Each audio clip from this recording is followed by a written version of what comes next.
Hello and welcome to our presentation about the downsides of digitalization in HR. Digitalization has reached every aspect of the business environment and life in general. The current period is known as the digital age. Digitalization has impacted HRM in many aspects, the main being its impact on the digital employees, digital work, and digital team management. There are certain limitations associated with current HR digital systems, including the fact that they use one-way communication systems, are impersonal and passive, do not always allow for interpersonal interactions, and often create artificial distance between individuals and organizations. With all the great advances digitalization has brought to human resource management, it has not come without drawback and ethical issues. Kim is looking for a new career path and has always wanted to work for Globex Corporation in her dream position. Globex has recently switched to an all-digital recruitment process. They have posted all their job advertisements on online job boards and recruitment sites. Kim is a little bit wary of technology and the security of the internet, but decides to apply anyways. There is little interaction with the company, so Kim sent her CV and waits. E-recruitment is shown to generate a greater number of applicants, but not necessarily higher quality applicants. With greater number of applicants comes higher administration costs and more time invested in the process by HR employees.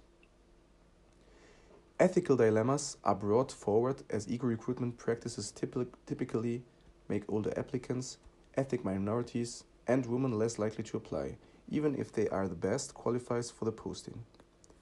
Back to Kim. Within the next week, Kim receives an automated email from Globex expressing their interest in her application. The email has a typo in her last name, but she chooses to ignore that detail as she is excited to be chosen for the e-selection process. Globex selection system searched for keywords in all the CVs they received, and Kim's passed the initial screening. The online interview requires Kim to download a new program she's not familiar with to connect with the HR department. This will be the first real contact Kim has with the Globex.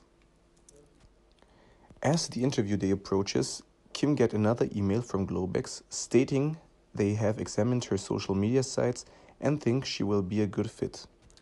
Kim feels a loss of control over her personal information, which is now in the company's database.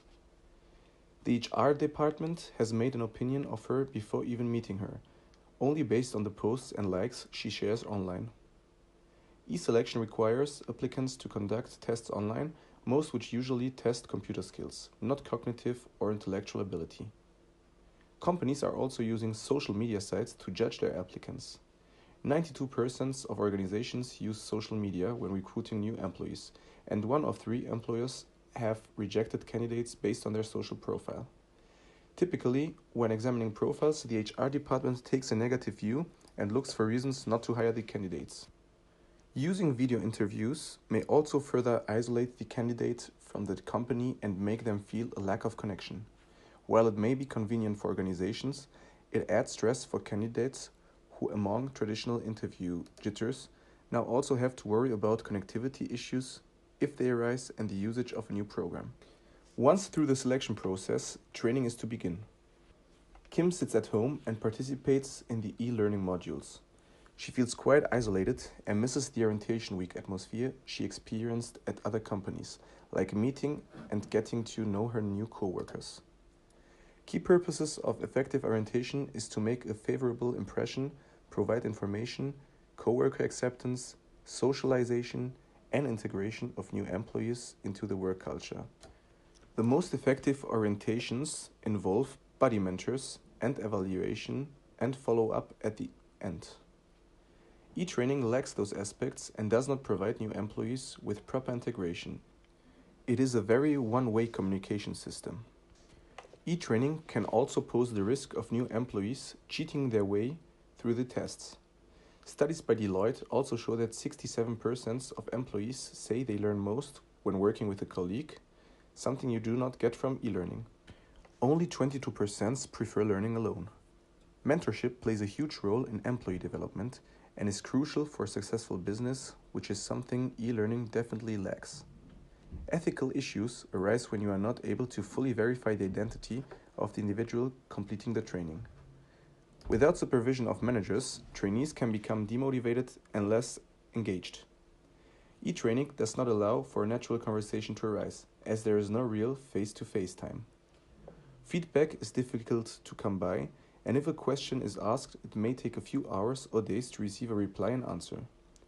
Digitalization in HR is not only changing how organizations find and select employees. Within the daily work, digitalization changes how employees interact with one another and also with superiors. HR departments have had to implement new digital work. More common today are virtual teams with employees collaborating from miles away and never actually meeting or being in the same room together. As Kim settles into her new role at Globex, she realizes how important work in digital teams is to her job. The adaptation process is longer as she's not able to get an instant response from her team lead and must wait for replies. The novelty of working with someone on a different continent has worn off as Kim faces the challenge of scheduling between different time zones. She feels she would be more productive working with someone down the hall in her office, but now wastes time waiting for clarification of instructions. In terms of performance management, there has also been a strong shift. Most organizations use performance management systems to assess their employees. Relationships between subordinates and employees are impacted. Most performance management systems are designed so that the most narcissistic and self-promoting employees reach the top. Other systems, like the performance management system Microsoft has been using, ranks all employees. This ranking could be viewed by all employees in the organization, creating harsh and often negative environments. Ranking is often viewed as being arbitrary, unpleasant, and poorly linked to performance. Digitalization created a decrease in interactions and a lack of personal relationship. Even though it may seem that new performance methods are continuously discussed, increased conversation of performance leads to oversimplification of performance dimensions and decreased accuracy of appraisals.